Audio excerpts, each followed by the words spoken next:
wasaaradda gaashaandhigga ee Soomaaliya ayaa markii ugu horeysay shaaca ka qaaday in dawladda Imaaraadka Carabta ay tababar siiyaan ciidamo ka tirsan ciidamada xoogga dalka Soomaaliya.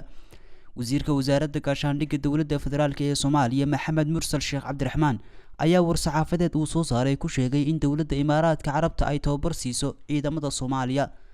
wasiirka gaashaandhigga Soomaaliya ayaa dawladda Imaaraadka uga mahad celiyay tababarka ay siiyaan ciidamada xoogga dalka Soomaaliya isagoo shaaciyay in ciidamadaas dawladda Soomaaliya la soo wareegi doonto 12 Abriil 2018 oo ku beegan xuska maalinta aas-aaska ciidamada xoogga dalka Soomaaliya. war-saxaafadeedkan ka soo baxay wasaaradda gaashaandhigga ee Soomaaliya ayaa ku soo beegmayay xilli xurguf siyaasadeed uu ka dhex taagan yahay dawladda Soomaaliya iyo Imaaraadka Carabta.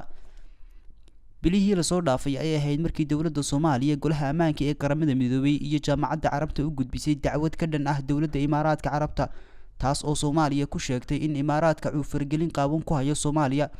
sidoo kale dawladda Soomaaliya ayaa asbuucan gudihiisa madaarka magaalada Muqdisho ku qabatay lacag dhammayd 9 milyan iyo 600 oo dollarka Mareykanka ah oo lagu qabtay diyaarad ka timid dalka Isutaga Imaaraadka Carabta. wasaaradda arrimaha dibadda ee dawladda Isutaga Imaaraadka Carabta ayaa war-saxaafadeed ay soo saartay waxay ku tilmaamtay tallaabadaasi mid sharci darro ah oo xadgudub ku ah shuruucda caalamka.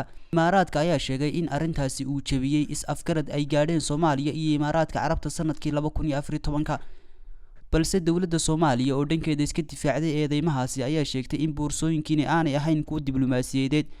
waxaa kale oo Soomaaliya sheegtay in is-afgaradka ay gaadheen Soomaaliya iyo Imaaraadka Carabta uu waqtigiis dhamaaday sanadkii 2016.